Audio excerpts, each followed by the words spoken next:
ষষ্ঠ শ্রেণীর শিক্ষার্থীরা, আজকের পর্ব থেকে তোমরা যারা ক্লাস 6 এর মধ্যে আছো, তোমাদের গণিত বইয়ের অষ্টম অধ্যায় এবং এই অধ্যায়ের নাম হচ্ছে তত্ত্ব ও উপাত্ত।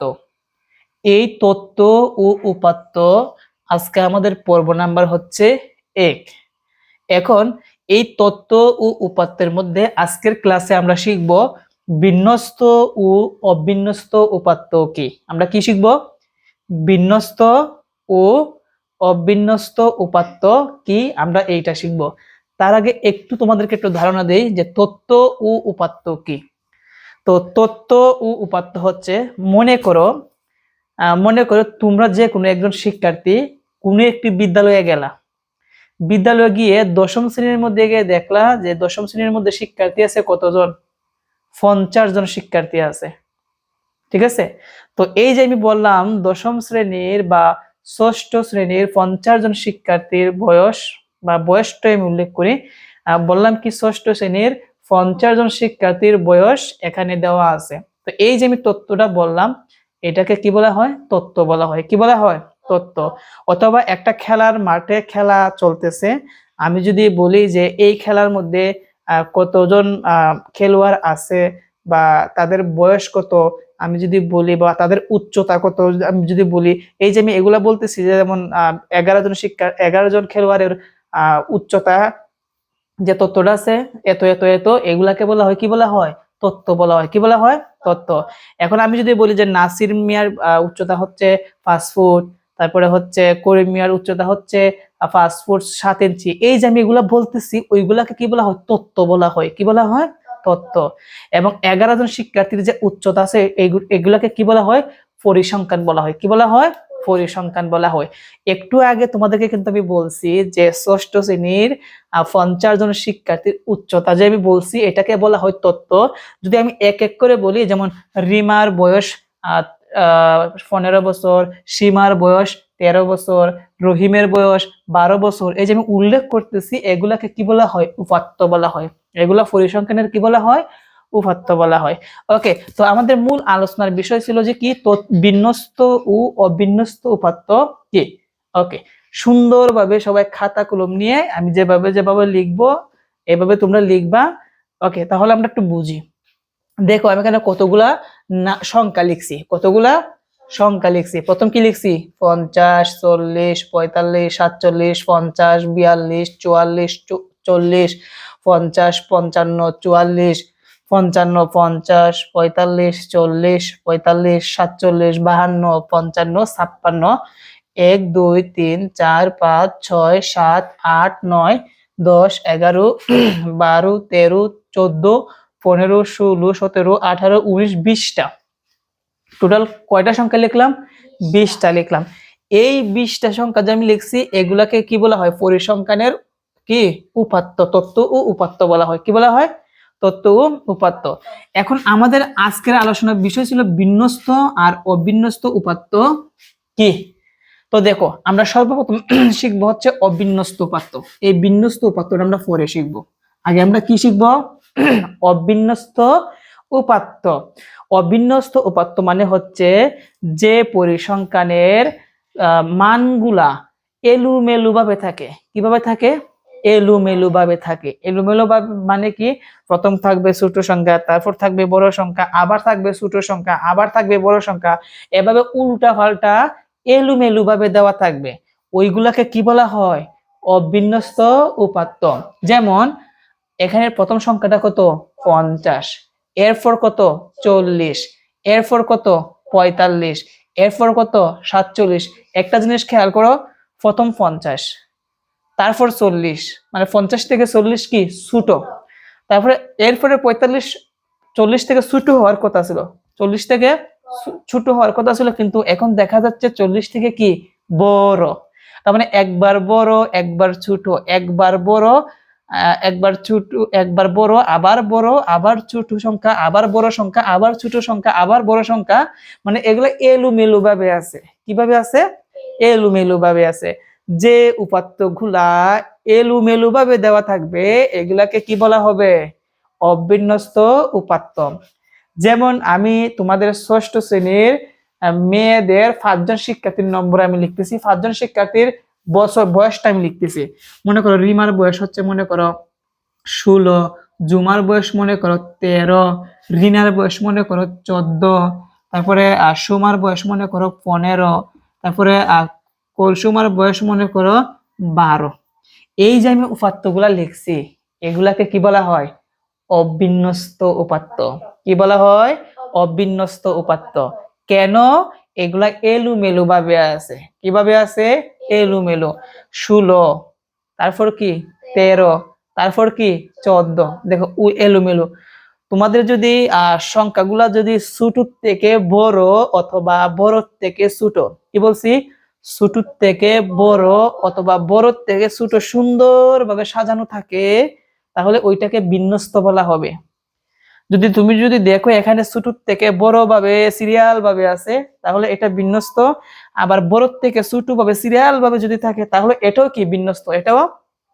কিন্তু একবার ছোট একবার বড়, একবার ছোট একবার বড়, এভাবে এলোমেলো থাকলে এগুলাকে কি বলা হবে? অবিন্যস্ত উপাত্ত। তাহলে আমরা শিখতে পেরেছি অবিন্যস্ত উপাত্ত কি। এখন আমরা শিখবো হচ্ছে বিন্যস্ত উপাত্ত। কি শিখবো? বিন্যস্ত উপাত্ত। পরীক্ষার মধ্যে কিন্তু তোমাদের এমসিকিউ কিন্তু থাকবে, যে কিছু উপাত্ত দেওয়া থাকবে, দিয়ে বলবে এগুলা কোন ধরনের উপাত্ত। যদি এলোমেলো থাকে তাহলে আমরা বলবো অবিন্যস্ত উপাত্ত, আর যদি সাজানো থাকে ছোট থেকে বড় অথবা বড় থেকে ছোট, তাহলে এগুলাকে আমি কি বলবো? বিন্যস্ত। আচ্ছা, এখন আমরা বিন্যস্ত উপাত্ত মানে কি? যেগুলো মানের ক্রমানুসারে থাকে, মানে ছোট থেকে বড় অথবা বড় থেকে ছোট থাকে, বা সুন্দরভাবে সাজানো থাকে, তাকে কি বলা হয়? বিন্যস্ত উপাত্ত। যেমন আমরা এই যে অবিন্যস্ত উপাত্ত আছে, এইটাকে যদি আমরা এখানে সাজিয়ে লিখি, তাহলে কিন্তু বিন্যস্ত হয়ে যাবে। তো আমরা দেখি এখানে সবচেয়ে ছোট কত আছে? 40। তার চাইতে ছোট কি আছে? নাই। 40 কয়টা আছে? একটা, দুইটা, কয়টা আছে? 3টা। আমি লিখলাম 40 একবার, 40, 40। 40 এর ছোট কি আছে? 42। 42 কয়টা আছে? একটাই আছে, তাহলে লিখলাম 42। 43 মনে হয় নাই। 44 আছে। 44 কয়টা আছে? একটা, দুইটা, কয়টা আছে? দুইটা 44 আছে, তাহলে লিখলাম 2টা। তারপর 45। 45 কয়টা আছে? একটা, দুইটা, 3টা। আমরা লিখলাম 45, 45, 45। ওকে। 45 পর 46 নাই, কিন্তু 47 আছে। কয়টা আছে? একটা 47, দুইটা আছে 47, তাহলে লিখবো 47, 47। 47 পরে কি আছে? 48 কি আছে? 48 নাই। 49ও নাই, কিন্তু 50 আছে। কয়টা আছে? একটা 50, দুইটা, 3টা, 4টে 50 আছে। তাহলে আমি লিখলাম 50, একটা, দুইটা, 3টা, 4টা। আর কি আছে? 52। 52 কয়টা আছে? একটা, তাহলে লিখলাম 52। 52, 53 আছে? নাই। 54 নাই, কিন্তু 55 একটা, দুইটা, 3টা আছে 55। তারপর কি আছে? 56 আছে একটা। ওকে, তাহলে আমরা সবগুলো ছোট থেকে বড় সাজিয়ে লিখছি। এই যে এখন দেখো, প্রথমে ছোট, তারপর কি আছে? বড়, তারপরে আবার বড়, তারপরে আবার বড়। এটা সুন্দরভাবে সাজানো আছে ছোট থেকে বড়। এটাকে বলা হয় মানের ঊর্ধ্বক্রম। এটাকে কি বলা হয়? মানের কি? মানের ঊর্ধ্বক্রম। মানের ঊর্ধ্বক্রম মানে কি? ছোট থেকে বড়। কি? ছোট থেকে বড়। তো যেটা ছোট থেকে বড় সাজানো থাকবে, সেটাকে আমরা কি বলবো? বিন্যস্ত উপাত্ত। তো পরীক্ষার মধ্যে তোমাদের যদি বলে যে এই উপাত্তগুলোকে বিন্যস্ত করো বা মানের ঊর্ধ্বক্রমে সাজাও, তাহলে কি আমরা পারবো? অবশ্যই পারবো। মানের ঊর্ধ্বক্রম মানে কি? ছোট থেকে বড়। তো যেগুলা মানের ঊর্ধ্বক্রম থাকবে, সেটাকে আমরা কি বলবো? বিন্যস্ত উপাত্ত। তো বিন্যস্ত উপাত্ত কিন্তু আরেকভাবে লেখা যায়, আমি একটু বলে দিচ্ছি। তো বিন্যস্ত উপাত্ত কিন্তু আমরা আরেকভাবে লিখতে পারি। আমাদের মুসনিটা কোথায় গেল? মুসনি, হ্যাঁ পাইছি। তো কি বলছি, বিন্যস্ত উপাত্ত আমরা আরেকভাবে লিখতে পারি বড় থেকে ছোট। কি যেমন আগে কি লিখবো, 56, আগে লিখবো 56, 55, 1 2 3, 55 55, 52 একটা, 50 করা 4টা, তারপরে কত আছে, 47 আছে 2টা, তারপর 45 কটা 3টা, 45 45 45, 44 আছে কয়টা 2টা, তারপর 42 আছে একটা, 40 কয়টা 3টা। এখন কিন্তু আমরা লিখছি কি বড় থেকে ছোট, বড় থেকে ছোট লিখছি, এটা কি বলা হয়, অর্ধক্রম। কি বলা হয়, অর্ধক্রম। অর্ধক্রম মানে কি বড় থেকে ছোট। তো যদি বড় থেকে ছোট সুন্দরভাবে সাজানো থাকে তাহলেও আমরা এটাকে কি বলবো, বিন্যস্ত উপাত্ত বলবো। তো প্রিয় শিক্ষার্থীরা, আশা করি আজকের এই ক্লাসের মাধ্যমে বিন্যস্ত উপাত্ত আর অবিন্যস্ত উপাত্ত কি এটা তোমরা ভালোভাবে বুঝতে পেরেছো। তো ছোট থেকে বড় যদি অথবা বড় থেকে ছোট যদি সুন্দরভাবে সিরিয়াল ভাবে সাজানো থাকে তাহলে এইটাকে আমরা কি বলবো, বিন্যস্ত। আর যেটা এলোমেলো থাকবে এটাকে কি বলবো আমরা, অবিন্যস্ত। পরীক্ষার মধ্যে কিন্তু অবিন্যস্ত থাকবে, তোমাকে বলবে বিন্যস্ত করো, বলবে মানের ঊর্ধ্বক্রম সাজাও অথবা মানের অধক্রম। ঊর্ধ্বক্রম যদি বলে ছোট থেকে বড় সাজাবো, আর অধক্রম যদি বলে বড় থেকে ছোট সাজাবো। আজকের ক্লাস এই পর্যন্তই।